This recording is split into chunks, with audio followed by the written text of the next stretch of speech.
Nakakagulat. Kumidlat at kumulog sa loob ng Kongreso matapos ang matinding pagbubunyag ni Senador Rodante Marcoleta. Sa harap ng publiko, diretsahang isinisiwalat niya ang umano'y matagal ng tinatago ang issue ng rape case ni dating President Vicente Tito Sotto laban sa yumaong aktres na si Pepsi Paloma. Ayon kay Marcoleta, panahon na raw upang harapin ang mga multo ng nakaraan at ilabas ang katotohanan sa likod ng kontrobersyang matagal nang ibinabaon sa limot. Umani ng matinding reaksyon ang kanyang pasabog, may mga natulala, may mga nagulat, at ang ilan na may napasigaw sa gitna ng sesyon.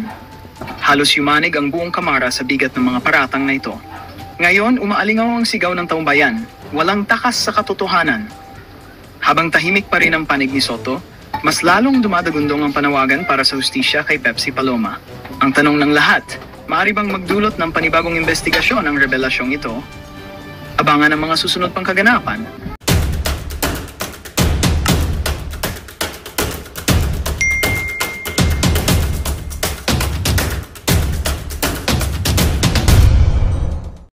Senate mismo, hindi naman i-retain sa House. Ang umandar sa akin, siyempre, yung tinatawag na parliamentary courtesy.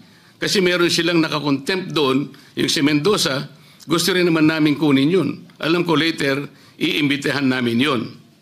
So ang nangyayari po, Mr. President, kaya ba dinidiscredit, kaya ba pinagsususpetsahan yung Diskaya sworn affidavit sapagkat may binanggit siyang 17 congressmen? Yun po ba ang dahilan? Bakit naman po nung siya, yung Hernandez ay nag-testify sa House, bakit kagyat nating pinakinggan naman ang kanyang katwiran? Dahil may binanggit naman siya, di umano, na may kasalanan na dalawang kasama natin dito. At saka siya nagsabi na, huwag niyo na akong ibalik doon, sapagkat manganganib ang buhay ko. Ang maliwanag po dito, pagka ang nagsasalita si Bryce Hernandez, parang merong kagad pagpapatibay. Parang pinaniwalaan na natin na maaaring manganganib ang buhay niya sapagkat meron siyang binanggit na dalawang kasama natin.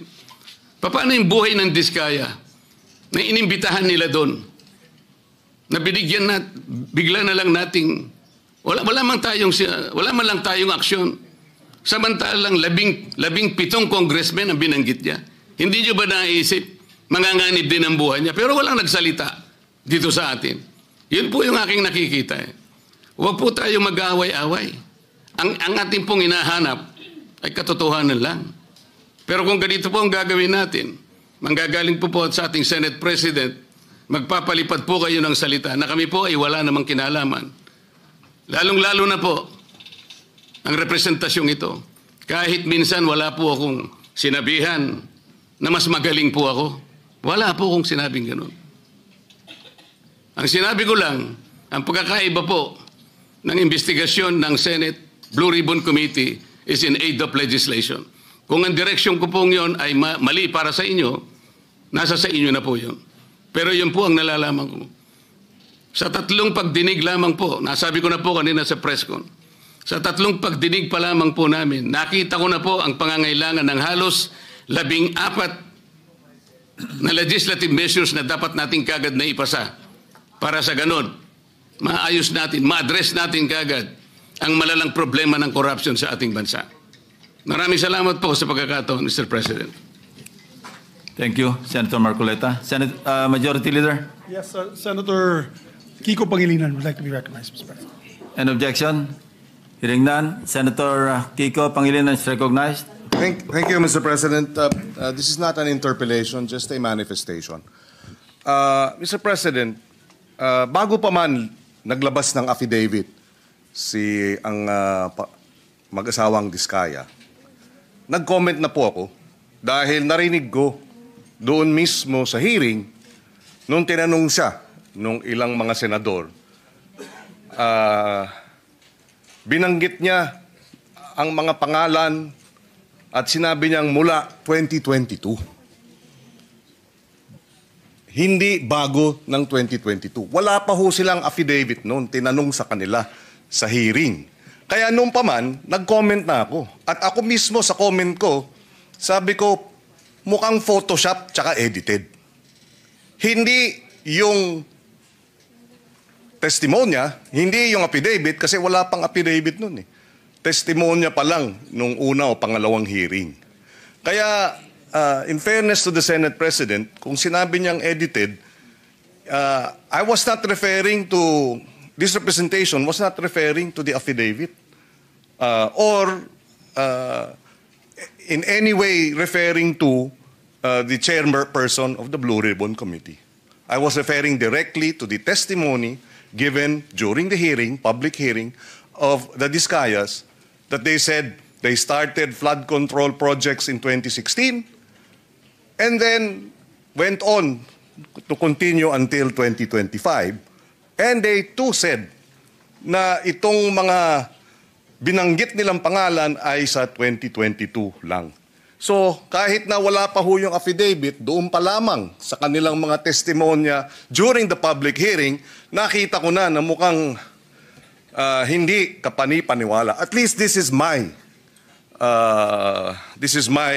view as a lawyer, na mukhang kung gagawin silang state witness, kinakailangan buo, hindi edited. And when I refer to edited, sila bilang mga testigo, ine-edit nila. Hindi yung chairman ng komite, hindi yung sa abita. I was not referring to the affidavit, I was referring to their testimony when the affidavit had not yet been actually submitted. Just for the record, Mr. President. Thank you, Senator Pangilinan. In addition, Mr. President, in addition, point number 2, sorry.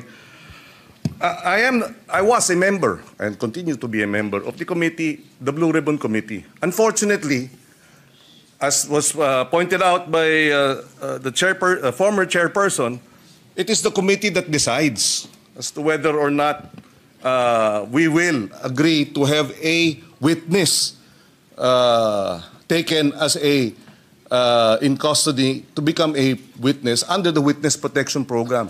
Unfortunately, as a member of the committee, I was not able to read the letter of the chairman then addressed to the Department of Justice. So in that case, Mr. President, sabi siguro kanina, if I heard correctly, nagmamadali dahil nga yung seguridad ng ating mga magiging witness dapat ay paramount. Pero sa akin, mas paramount siguro na may process na ang mga committee members makita man lang yung sulat bago ito'y ma-repair sa Department of Justice. Wala akong nakita, wala po akong nabasa, nakita ko na lang sa dyaryo, Mr. President. Mr. President, kailangan lang masagot yung manifestation ni Senator Kiko. For a while, Importante lang, Senator Marcoleta, Mr. President. you have not been recognized yet. Majority Leader. Yes, Mr. President, we'd like to recognize, he may be allowed, if with the permission of the Senate President, let him allow him to answer, or at least reply to the manifestation of Senator Kiko Pangilinan, and then after we'll recognize our Senate President for his interpellation. Thank you. Thank you, Mr. President. Wait for a while. Senator Marcoleta is recognized. Thank you. Maalala po natin, Mr. President, na nung pangalawang hearing po ng Blue Ribbon Committee, doon po namin finload yung idea na kung nais po ng mga resource persons, particularly po yung mga 15 contractors na naimbita sa ating Blue Ribbon, kung gusto ninyo na magsalita kayo, come into the open, pinload po namin sa second hearing yon. Makakatulong po kayo sa Estado, lalong-lalo na po kung magbabanggit kayo ng mga taong alam ninyo na mas malaki kaysa sa inyo kung bakit nangyari ang matinding korupsyon sa ating bansa. So pinupload po natin yung idea na maaari silang mag-apply under the Witness Protection Program. Kaya po yung una nilang pananalita, nung sila ay wala pa po at hindi pa nakumbinsi siguro na lalabas, iba po yung kanilang testimony sigurado. Ngunit nung malaman nila na may pagkaseryoso naman po yung offer namin, na kung makakatulong po kayo, magsabi na kayo ng totoo, baka po, sabi namin, yung criminal prosecution, madidispense na yon, pinaka most likely siguro, pagdating ng araw, civil liability na lang ang haharapin ninyo. Meron po akong paniwala na pinag-isipan nilang mabuti yon, kaya lumabas yung mag-asawa na yon. Nung lumabas sila, natural, dahil sa magsasabi na sila ng totoo, lalabas po talaga kung anong gusto nilang sabihin. Maring taliwas po doon sa narinig na nauna na pahayag ni Senator Kiko. Sa mga tweet, hindi po pwedeng pagbasihan yung nauna nilang pagsagot sapagkat hindi pa sila nakapagpasya na kanilang sasabihin na kung anong nalalaman nilang totoo sa kanilang kalooban. Yun po yung totoong nangyari ron. Kaya hindi po ako naniniwala nang dahil lamang doon sa maaring hindi pareho nung una yung kanyang testimony at doon niya na sinabi yung buong katotohanan ay maaring edited o maaring may pagbabago o hindi pwedeng pagbasihan. Sa aking palagay po, ang pinag-uusapan natin, ano man yung kanilang sinumite, wala pong karapatan ang sino man sa atin na husgahan yun eh. Yun po yung kanilang nalalaman eh. Pagdating po ng araw, ang korte na po ang gagamit doon. Kung sakasakaling matapos po yung investigasyon na ito, nagkaroon po ng committee report at sinumiti po at ang rekomendasyon po ay ipagsakda lahat ang mga tao may kinalaman dito. Yun pong mga ganong klaseng dokumento ay pupunta rin sa korte. And in the final analysis, only the court can determine yung veracity o yung kawalang katwiran, kung meron man, ng mga naunang pahayag. Yun po yung gusto naming mapansin, Mr. President. Salamat po. Thank you, Senator Marcoleta. The Senate President is recognized. Thank you, Mr. President. Thank you, Mr. President. Well, I decided to go down from the rostrum so that I can either answer or debate with any or with any interpellations from our colleagues. No, but let me just try to explain some of the points that were raised. That to me, and that is my opinion, inaccurate yung mga intindi or inaccurate yung perception in these interviews that the media has been conducting with me. Ang totoo nga yan, dami ko pa nga iniiwasan na interview eh.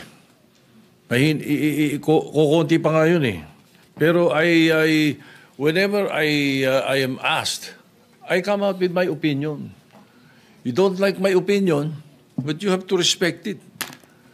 In much the same way as I respect your opinion, whatever it is. No, but when it comes to the issue of legal, there are rules to follow.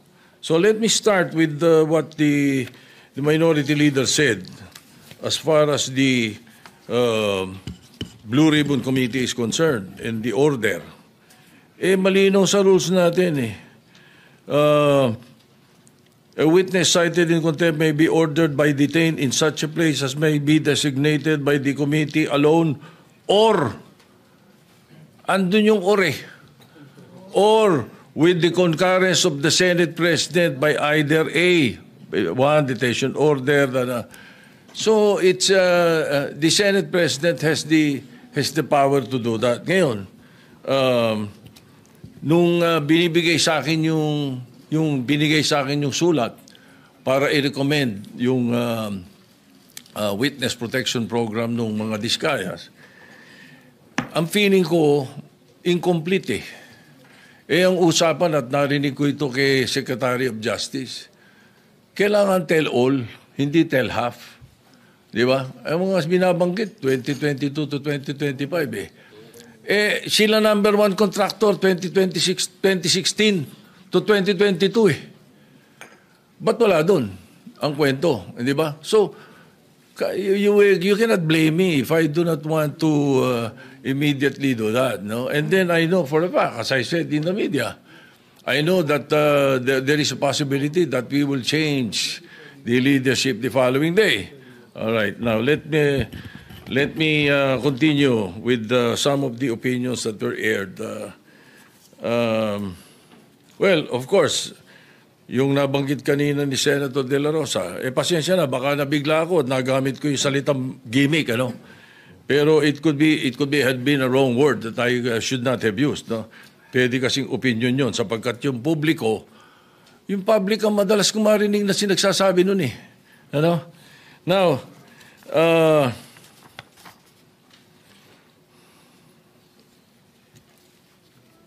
as far as I'm concerned, there's nothing illegal or out of the rules that we have done. My opinion, as aired, kung hindi nyo nagustuhan, pagpasensya nyo ako. Kung hindi nyo nagustuhan yung mga sinabi ko, na opinion ko. Pero I never mentioned names. When I said, baka na-edit, tama yung sinabi ni Senator Pangilinan. Iba yung thinking eh. Bakit iisipin nyo kagad na pinapa-edit ko yung affidavit? Hindi ba? Hindi eh. So, and when I say those things, you should not feel alluded to. Wala naman akong binanggit na pangalan eh.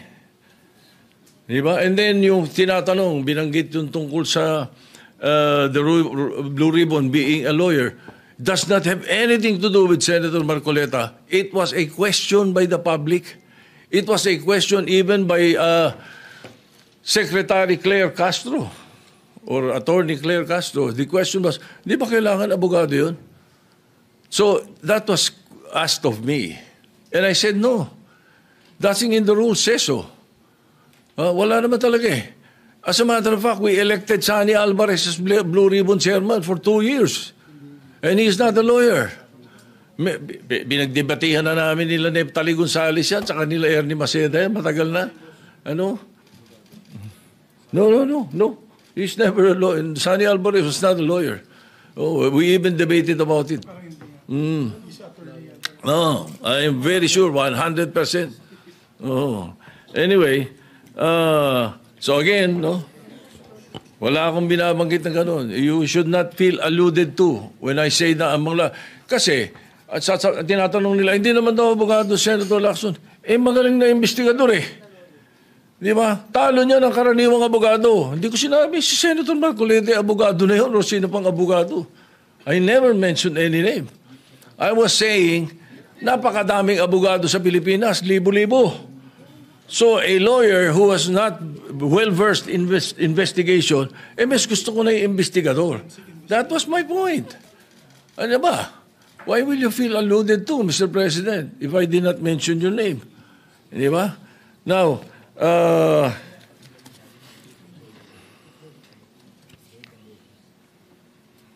again, as far as the rules are concerned, the Senate President has the power to order his transfer, especially in this case, now I asked the chairman of the Blue Ribbon Committee after they sent a letter, and it was done in court. It was done in the RTC 112 this morning. That was where the letter was transmitted to Attorney Valentina of the Senate Legal, who was representing the Senate in the hearing of the writ of amparo. Yun ang istorya nun. So the request must go back to the Senate. Ay sabi ko maganda if that is your request because that is precisely what the members of the minority wanted. Hindi ba? So no question. O ba't may question ngayon? Nalilipat natin, binalik natin sa Senate custody.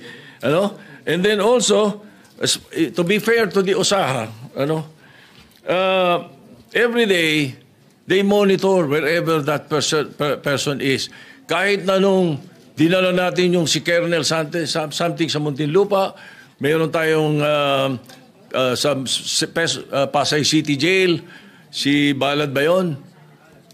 You don't need to have an OSAA there the whole day, 24 hours. It's not necessary. The important thing is it's under the custody of a legal custody. Yun ang importante ron. So hindi kailangan nakabantay OSAA doon. Now, if you want to change the rules, then you propose some amendment to the rules na gusto niyo OSAA nakabantay kahit saan natin ilagay. Alright? Now,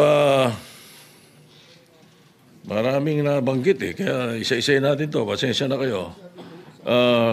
Ang Witness Protection Program, ang pagkakaalam ko, magkakaroon ng immunity from criminal prosecution. So, kung natatakot sila sa kanilang security, bilyon-bilyon ng pera nila eh. Ang dami nilang pwedeng bayaran security guard eh. Kahit 1,000 security guard, kaya nila eh. Bakit kailangan ang gobyerno? ay galit na ang mga tao dahil hindi nga natin malaman kung ilan yan, kung nangyari nga yan, kung sila nga yan, hindi po ba? Kaya we were just trying to be prudent. Konting konting hinay. Huwag yung sasabihin natin. Kaya sabi ko, ba't tayo nagmamadali? I'm not pertaining to any senator. Bakit, sana do not feel alluded to if I don't mention your name. Di ba? Oh, and then, state witness, there is no other direct evidence available for proper prosecution. So, it is not applicable to the Discayas. At saka hindi rin pwede sapagkat ang pananaw ng karamihan, ang pananaw ng taong bayan, sila most guilty. Ang pwede sa Witness Protection Program, yun, not the most guilty. Ayun ang sinasabi ng batas. Anyway,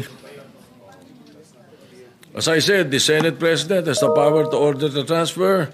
And if I have used a word that does not conform to your palate, then pagpasensyahan nyo.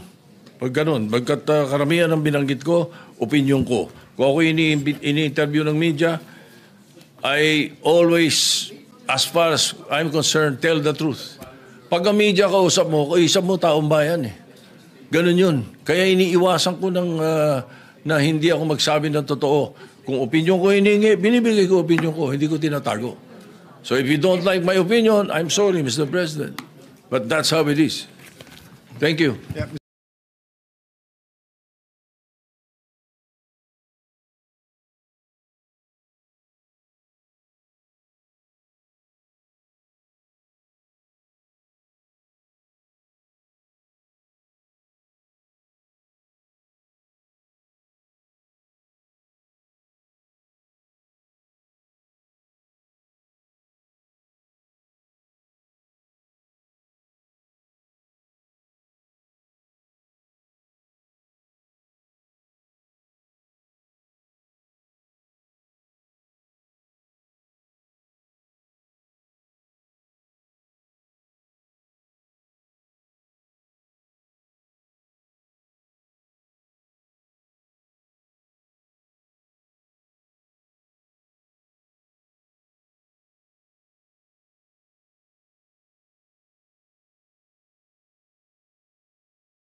Magandang balita ang hatid namin sa inyo ngayong araw. Sa pagtatapos ng aming balitaan, nagbigay kami ng mga mahalagang impormasyon. Maraming salamat sa pagtutok at pagsuporta sa aming programa. Huwag kalimutang manatili sa mga susunod na araw para sa mga bagong balita at mga kwento na dapat nating abangan. Mula sa Boses ng Masa, magandang araw, Pilipinas!